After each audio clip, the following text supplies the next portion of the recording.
Hey guys, what's up? I'm Paul, and this is the Fur Big channel. It's really great to have you here. I want to talk about some fun stuff to start off with, but I want to make sure you understand this is what I think is important for you to know. That is my opinion, and it's news articles. So other articles I found, and they're all below if you want to check my facts. Anyway, I like starting off with technology stuff, and what I saw is that 3 Austrian men, Austrian, not Australian, have bionic arms. Now, that means not like bionic arms, but like arms that are fake, right? Like an amputation that is replaced with a prosthetic. They took nerves out of their legs, put them in the hand, and so the robotic hand, they can think, flex, and it turns a finger. And they can actually hold stuff with these hands now. They can think it. It's not like, set a manual setting so that it closes when you press into a certain area. So, we're really, really close to, Arnold Schwarzenegger terminating it down the hallway. So we'll see when that comes, because that'll be exciting. But, or bad, depending on, if you're on the bad side of that. And I want to move from technology to more national news for like the United States of America. What's happening is there's a ton of immigrants coming across the border, and I find that interesting because in some countries it's like impossible to immigrate, and it seems like in America you can just walk across the border.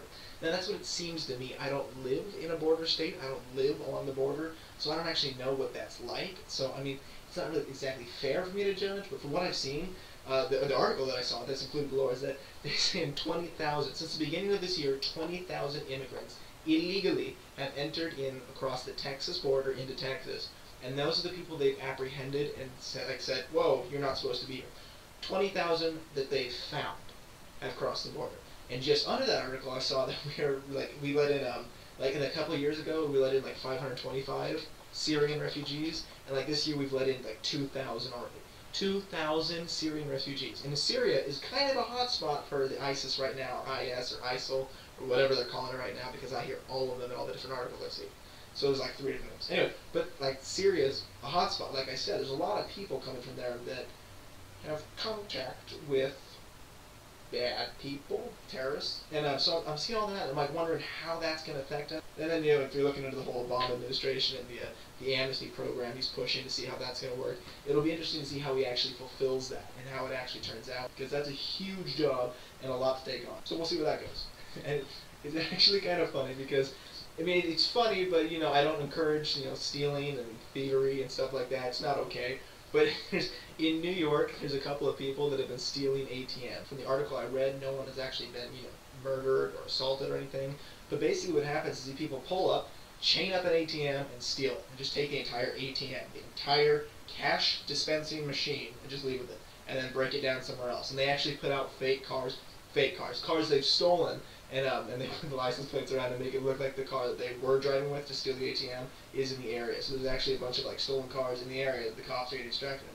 Now the police are not actually have not so far been able, as far as I've heard, been able to capture these people, and they've stolen 73 ATMs. 73 is a lot of ATMs, and they're pretty sure it's the same people doing it over and over again. Like it's not different groups. And to continue international talking, in news and stuff, I wanted to say that there's a lot of talks right now about letting Iran have nuclear power, nuclear access, so they can do research. And the big worry, obviously, is that will they have nuclear weapons? Will those fall into hands that are not friendly to the United States and her allies? And then will they be, damaged?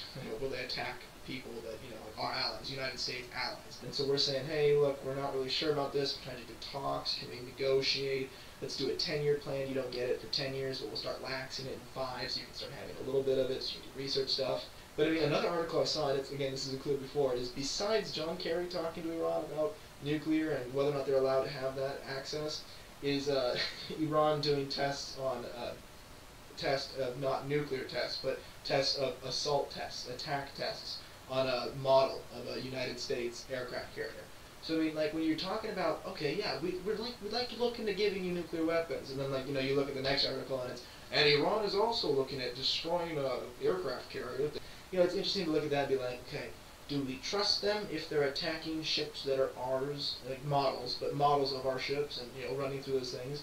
And then as soon as you're talking about tests, you got to look over at like North Korea and South Korea, because right now the United States and South Korea are doing tests and like practicing assault drills and training and like how do you do this attack. There's actually 2 different things that are going on. There's a small one and a big one. The really big one I'm talking about is Full Eagle, and a couple of articles below talking about Full Eagle and the other one.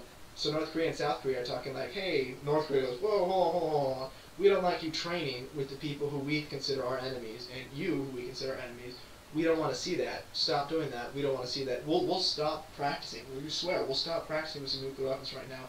We don't want to see you training them to be able to attack us better, or you training with them to attack with them us better. And so basically they're saying, we don't like that. And so they're basically saying, this needs to stop. We don't like this. And America and South Korea, as far as I saw, haven't really given a response. Just, we're going to keep doing this because we can. All that intimidation stuff, and whether or not, they can get it to work and, be friendly. Because countries should try to mesh more rather than everybody trying to shoot each other. Because, I don't know, war is not exactly the best way to attain world peace. Also, I wanted to say that I saw that in Fukushima, Japan, the power plant, nuclear power plant that was not destroyed, but it's heavily damaged by the tsunami and the earthquake that struck in March of 2011. When that hit, it damaged the nuclear plant. I mentioned this before, and a lot of nuclear radiation was thrown up into the sky. It was like a Chernobyl. They're actually calling it the worst nuclear accident of our generation, and it's a really bad thing. But I saw an article just a couple of days ago that they detected a fresh new leak of radiation in the water pouring into the Pacific Ocean. Now, they say they stopped it and they're seeing it go down, but it makes me wonder how long was the leak there. And radiation's not a good thing. It does pretty bad stuff to human bodies. And it actually travels for a long time because, half-life is how long it takes for radioactive materials to break down. And half-life is always pretty dang big. Like, we're talking like 50, 100, 150 years. All the way up to so like half a billion years. It's ridiculous half-life. France has been granted another 2-year reprieve to meet their EU deficit. And basically that means, France, you get another 2 years to come up with the money we know you don't have, we know you're not going to have, because every country's poor right now. But could you pay back just a little bit of it? Because, that's how it's going. Every country's bankrupt at this point. I mean, I think we're $18 trillion for the United States. I mean, how do you even count 18 trillion and say, you know what, America is still a superpower? I think it's just like, who's in the most debt? And, America's probably pretty high up there. And talk about money, the Eurozone inflation has actually rebounded to like minus 0.3% is what the article below says, which basically means a little bit of goods coming in. It means it's like money's not becoming as worthless, it's slowing down a little bit, which is a good thing because, as money fluctuates, you don't want it to become worthless, you want it to stay at just the right point. We don't want it to be worth too much because then it destroys the economy as well. So you got to find that great balance point. I think that's what the nations are doing right now, but it's not looking too hot for the dollar or for the euro. So, trying to figure all that out. Also, I've seen a lot of articles lately about ridiculously expensive places in like Los Angeles and New York and stuff. But there's actually a $49 million penthouse in San Francisco right now, and that's ridiculous. It's 15,000 square feet, but that's like $49 million. So what I get worried about when I see that high of prices for not businesses, but for real estate, is one, who wants to spend that much to live in a city? And two, is it actually worth that much, or is the dollar kind of changed? Because I actually saw a while ago, and I don't know where this article is, so I'm just going to have to quote it from memory, but it was gold cost like $900 a couple of years ago, like I think in 2001, and now it costs like $1,200, and that's per ounce, so $900 per ounce back in 2001, and then like $1,200 per ounce in this day and age, in 2015. And what they're saying is it's actually cheaper to buy gold now than it was back in 2001. Because that's how much the dollar's changed. But anyway, just to be able to look at it and be like, okay, the dollar's actually dropping in value, but rising in number. I mean, that's what inflation is. So, I mean, freaky stuff, but, always keep your mind on money because, you look up one day and you can't buy your food, and that sucks. There's a cool article I included below. It's a sciencey thing. They're basically saying, maybe the universe, there was no Big Bang. Maybe the universe has existed forever. And so they're looking into that and they're talking about stuff. And one of the things they mentioned, and I've heard of dark matter before, it makes up a large percentage of our universe. Well, apparently there's like dark energy, which makes up like 72% of our universe, and then like 23% of the universe is dark matter, and then the rest is observable matter. Like we can see and we can say, okay, that I think is something right there. Yeah, I'm pretty sure that's something right there. And then that's your hypothesis as it works. Anyway, that's in science, and I thought that was pretty cool. As far as American government stuff goes, looks like President Obama's trying to ban .556 ammunition, which is the caliber that's actually used in like the assault rifle, which is like basically the gun that everybody else in the world's like, America, why do you even own those things? Those are assault rifles. And so he's trying to ban that, and everybody's saying it's a backdoor shut off to the gun thing, because he can't take away the guns directly, but he can take away the things the gun can shoot. And so basically, .556 is a bullet, if you didn't know. Anyway, but basically he's trying to cut that off. I live actually in the South, and people shoot all the time, so there's not a lot of happiness towards the Obama administration for this decision. If you read some of the comments, you might flinch a little bit. It's excellent to read that kind of stuff because it's great to hear to see different opinions and sides of the argument. But it's very much overwhelmingly negative. So I honestly don't think that he should be able to take away 556. But that's my opinion. It doesn't have to be your opinion. Besides that, there's also the FCC looking into internet regulations, and that's a huge thing. You should just read the article below. You really need to understand that. Basically, the FCC is saying we want everyone to have equal amount of information, and you get people like Mark Cuban, who's a billionaire and who does like the Dallas Mavericks and everything. And what he's basically saying is that you guys don't realize if everything's equal, if everything has equal amount of access to equal amount of internet things, everything's going to get really, really slow. Because there's a lot of junk out there.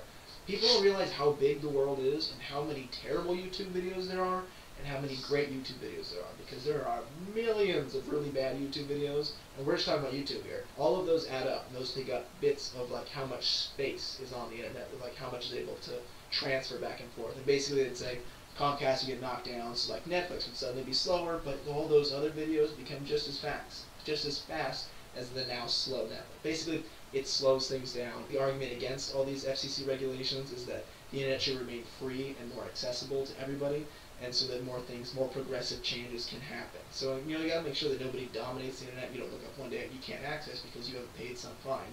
But some people are saying that could go the exact same way if the government takes over. And someday you look up and the internet is owned by the United States, and that'd be something that's ridiculous.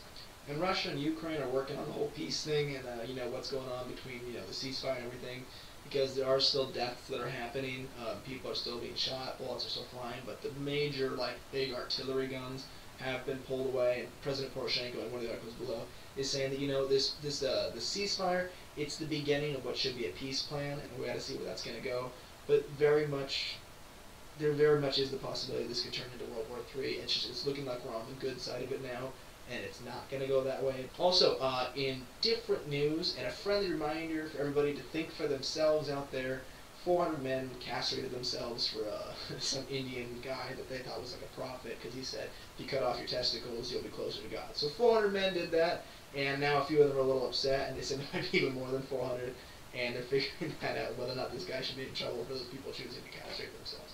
But pretty crazy. Just remember, think for yourself, because castrating yourself is totally strange. And if you're a woman, you can't even do it. So what does that mean for women? They can't be close to God? So anyway, I just thought that was interesting. You got to look into that because it's different, and I include that below. It just says castrating because it's just interesting. Anyway, thanks for totally watching. I totally appreciate everybody watching, everybody tuning in. Thank you for doing it. Please subscribe. Please explain to other people that it's great to stay informed. It's very valuable to them. I am simply one source of maintaining informed information and understand what's going on. But it'd be pretty cool if you subscribe. So yeah, tell other people. Have a great day, and good luck.